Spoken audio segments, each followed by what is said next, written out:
So when I started with Betty, I decided that I wanted to try and get the best stuff that I could for the car permanently. I didn't want to be redoing things. It was all about trying and work with the best people, the best products, and just do it once and do it right. Unfortunately, kind of got that a little bit wrong with one product so far. It's not that it's a bad product or that it's not suited, it's just not suited to me and my purpose with the car so far. It's partly to do with the fact that the car is probably a little bit too high and the fact that it's really heavy. When this thing's fully loaded, so when Betty's ready for a trip, it's sitting around about the 4.1 to 4.2 tonne, which is within the GVM spec of the lift kit, but it's heavy. Maybe stick around and find out what we're going to replace today.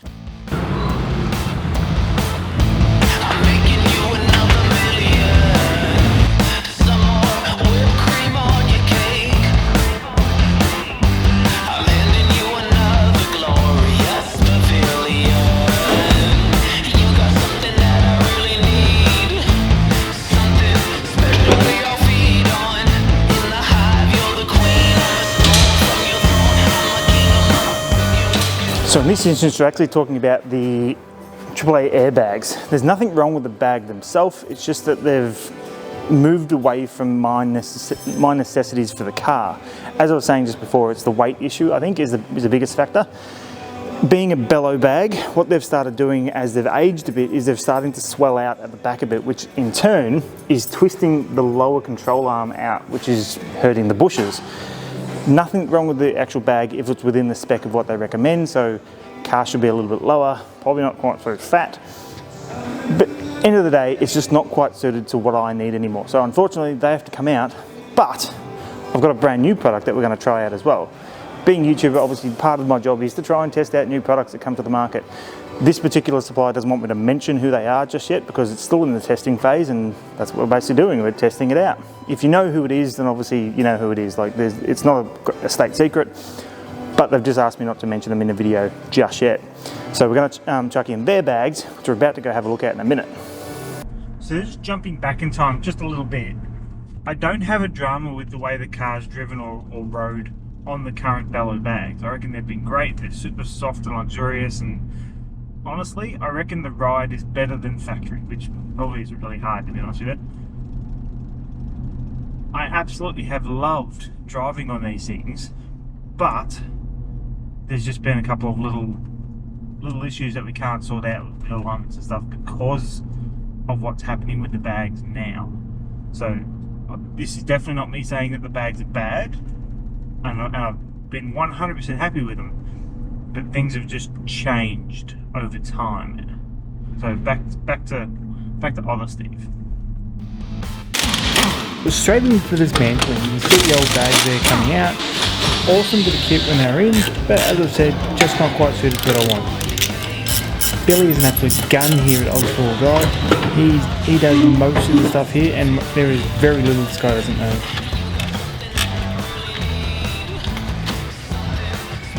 Then it was on to starting to fit up the new bags. Super simple idea. There's a little billet that goes into the bottom of the billet lower control arm to help level it out. A bracket that goes up the top, a couple of bolts, and an airline fitting. Really simple design. Should be very little go wrong with it.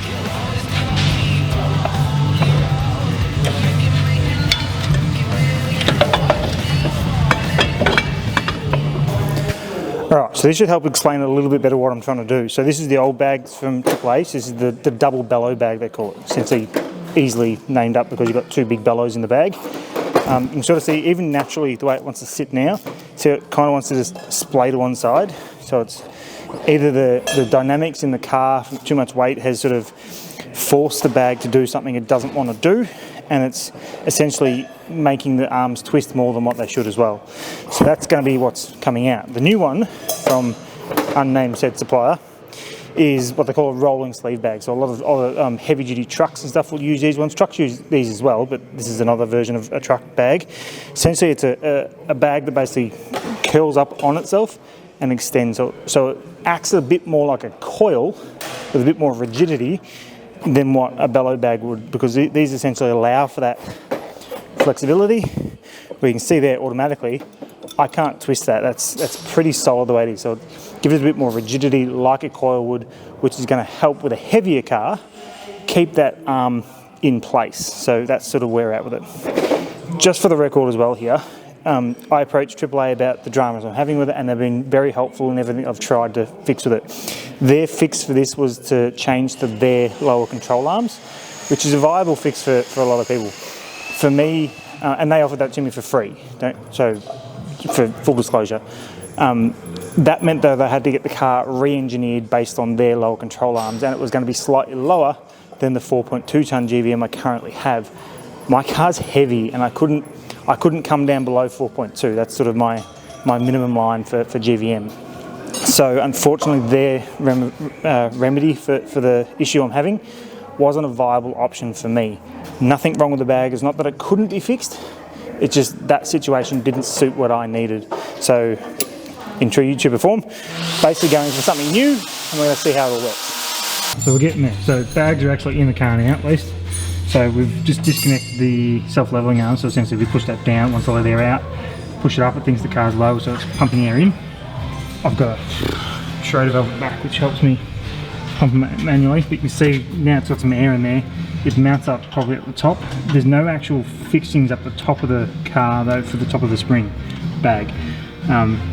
We'll see how that goes long term, I'm not sure about it yet. Yeah, you can see that, that's at full articulation. And it's still sitting square, like it's straight. Yes, the arm's coming down, but there's no difference of like lateral forces of where it's going to go. So I think that's going to be a whole lot better. Now everything's back together, it's pretty much just check the leaks and just double check everything was tight, reattach all the accessory lines, and get that a biblical shot of me doing some sort of work for the day, just so it didn't look like I was just making Billy do all the work. I wish I measured the wheel travel on the AAA bag versus these ones, because to me it looks like there's more travel in the wheel, but I didn't measure it, so I don't know. Here's just a little time lapse of basically the car self-leveling once it was back on the ground. Worked a treat. Off for its first test drive with Billy. He took it for a drive before as well, and he noticed the wobble in the back that I'd noticed. He got back from this test drive and told me that it felt a whole lot better. This is before I even got my car. He said it still had some slight issues, which I reckon was the wheel on it, but a whole lot better overall. Alright, so back down here at my favourite tyre shop, Knox Tyre Powers. If you need anything, come hit these guys up. But anyone who owns a Y62 knows that these things are a pain in the arse to wheel align sometimes. I've been to numerous places, the only place I've found that can actually do it properly is these guys around me at home anyway. So back down here after we've done the airbags now to get a proper wheel alignment done. There were some dramas last time we tried to wheel align the car because of that arm twisting. Here it comes now. That's Carl. Carl loves being on camera. Dramas with the bags, twisting the arms, so we couldn't wheel align it 100%. But I don't know, things just change with these things all the time, and they're all pain in the ass to get right. That's what we're here to do today though, get this right, get it driving properly, and then we get a proper representation of if these bags are any better than the last one. I feel like Kobe 24, you know I had to ice my wrist. I've been balling since a young, you know I had to stack my chips. Bending corners, 12 personas, know we had to take them risks. You want a spot and take a shot, don't give a fuck about no miss. We in the field, but I'm in the end zone, no I can't lie. Good as a So also problem number 2 of having a really fat car, the hoist has never quite picked it up 100%, so we've got to get a little bit of help. It's not because I'm in it.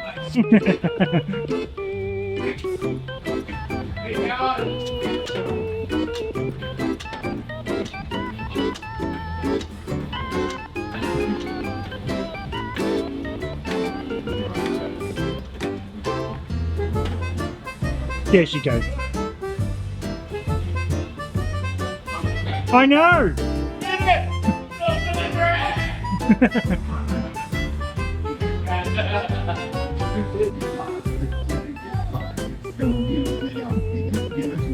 Alright, so what are we looking at here? What's wrong? So this is, I don't think I've actually been off road with this since it was a line last, but as I was saying this before, these things are notorious for just being crappy at just coming undone and just horrible things. But that doesn't look like it's going very well. That's not meant to be like that. No, so obviously that front left's pulling, everything's pulling to the left on the front, and then we've got toe in for the rear two as well. Cameras racked out too bad. It's just mainly the car, the wheels are like that. Yeah. Which would partly explain why I'm driving like a bit of a pig at the moment, because essentially all the tyres are trying to fight each other. But we'll get it sorted. Hopefully those arms will level out even more, because they've leveled out a bit from where they were with the last bag, but they're not quite 100% flat still. So hopefully an alignment sort of gets that Mickey Mouse for us.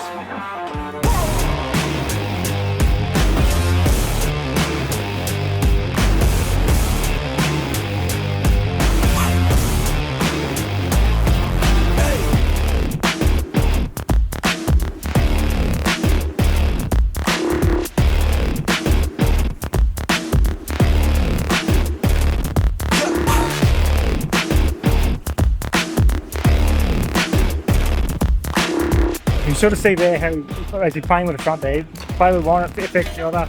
It's a nice balancing act to try and get both sides right at the same time, because you've got to do like half on one, half on the other, equal, like what we're going to get.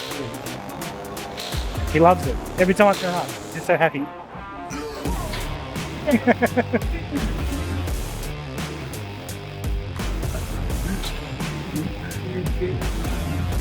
Carl loves being on camera so much. He was just telling me about how he's going to put his makeup on next time, but I forgot to tell him. Now, careful, we're on YouTube, can't swear. Always good. Absolutely. So the thing about the 62 as well, and anyone who's real on these things knows, you've almost got to literally swing off these bloody bolts to get them tight. You reckon you're only good for around about sort of maybe, I don't know what, 6 to 10 wheel alignments before you need to replace the bolt? Something like that? And worst. Well, maybe less. Weld them in. Yeah, it's fine. But essentially, because you're tightening so much, and you have to, because these things are heavy as well, especially mine, you kind of stretch it out, and you only really get a certain number of wheel alignments before you need to replace those bolts. I always put the spare set in the car now, because we broke one once and I had to wait. He broke one and I had to wait. I didn't break it. It was the next guy before me. Exactly right. Anyway, so if you own the 62, definitely get on the Patrol part, go buy a second set of adjustment bolts, just in case you keep them in your car.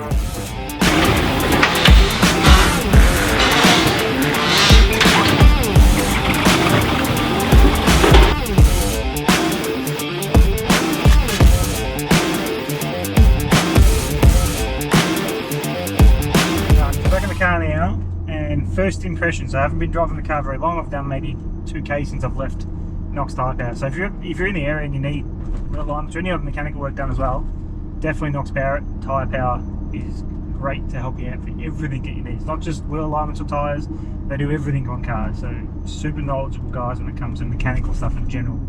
Alright, so this is 1,000 times better. It's not, obviously this is an all airbag that's help the car. It's partly just wheel alignment as well, because obviously things have moved around, whether that be because of the bag or just because of bad wheel alignment, as in things coming out of adjustment over time. I'm not sure which one. I don't want to blame either. This isn't a blame game or saying that one product is bad or good. Just saying now, with the new bags, with the wheel alignment, this thing's actually gone back to being nice to drive again, which is phenomenal. It was an absolute pig to drive for the last couple of months. And I haven't enjoyed it. It's partly why I haven't done much content out, because I haven't been enjoying driving the car. So now that it's back to feeling the way it should, it's no longer just reefing me off the road one way, it's actually going to be pleasant again. Obviously, I'm 2k down the road, so I can't really say too much about it, but you know, I'm pretty happy so far. I have noticed with the bags though, it highlights how crap the shocks are in the front of the car. I found with the bellow bags, it was a little bit bouncy in the back end every now and then. The shocks probably weren't strong enough to keep up with it. This one, as you go over a speed hump, it settled. It just, oh, there's something on the road. It basically comes up and then just settles. That's it. But what I'm noticing because of that is the front of the car, front goes over, back settles, and the front has a little bit of a extra wave to it. Just a little high, here you going. So I've noticed that has sort of shown its head because of, I think, the extra stiffness in the back of the car now, which makes it quite nice to drive for going over that stuff. But I'm not sure how I can fix the front shocks. It's another negative of these cars of you can't really just put aftermarket shocks in or tune them or anything else. You've got to but you can up the pressure in the entire system, which I've done to make it a bit firmer, but because the car's heavy, you can't really tune the shock the way you want it, unfortunately, which is a bit of a bummer. But it is what it is. We'll work with what we've got. Other than that though, I actually put it this way: if you had the bellow bags and you're happy with them, stick with them. I don't feel there's a big enough difference yet to say, yeah, no, change from that and go to this. The car feels almost the same as what it was when the bags were new to me and the car was a little bit lighter. As I'm saying, I reckon this situation has arisen because my car is so heavy and because of the way I drive it, in the sense of a lot of off-road work, a lot of corrugations, a lot of abusing the car on funny angles and doing some funky things to it. I think has caused the bag to just do some funky things to the suspension, and it's not quite suited to my setup anymore. Are these the answer? I don't know. I need some time with it. I don't want to make a mistake of saying these are great and then in 6 months time go, oh sorry guys, you know, they weren't suited to the purpose. I actually want to have them for a while before I really give an opinion, whether I say yes, go out and buy them, they're amazing. That's not what this video is about. This is just purely an update on what's happening with the car, with Betty, what I'm doing with it, and how we're sort of getting around a couple of issues that have arisen. So in 6 months time I'll make another video about these bags. They may or may not be in. My next step from here, if this doesn't fix my issues, I'm going back to coils with internal bags, and I'll do in-cab pressure controls for that. And that's kind of a tried and tested way. So if you're unsure about airbags in general, stick with a coil. It's a safer bet. It's a little bit more work because you've got to basically make sure you've got enough air in the bag before you put weight on it and blah blah blah, and then you've got issues of like firmness, and there's other issues that come with coils and bags, but you're not going to have geometry issues with steering arms because it's a factory item.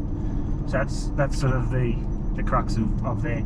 And also anything to do with airbag, like full airbag life, get used to having air leaks because that's airbag life. You can't get around it. It can be good for 6 months and then it'll develop something, and then it'll do this and do that, and there's a million reasons why things will and won't leak and will leak and blah blah blah. And so if you're going full air, expect air leaks eventually. It's going to happen. And anyone that says it doesn't, it's just lying to you, pretty much, in my opinion anyway. There's not a single car I know that has full airbags that hasn't had some sort of air leak over time. Not to say it can't be fixed, but it is a thing that needs to be kept in mind. On our Big Red Bash trip, this thing developed an air leak on the first day. Fuck, had it for ages, nothing went wrong with it, got an air leak on the first day of the trip. Jesus Christ, I couldn't have timed that any worse. But I'm impressed with this so far. The bags seem like they are a bit more rigid, so it should handle the extra heavy weight of the car a little bit better. Time will tell. We'll see how we go. Thanks for watching. If you've got any comments and you want to know some more information, or if you've got some opinions on what I've done, if I can make things better, drop it in the comments or shoot me a message on Instagram, Facebook, whichever way you want to go about it. On all those things. Obviously check out the website for some merch as well if you're keen on that stuff. And other than that, thanks for watching. Don't forget to like, subscribe, leave a comment down below, and I'll see you when the next video comes out.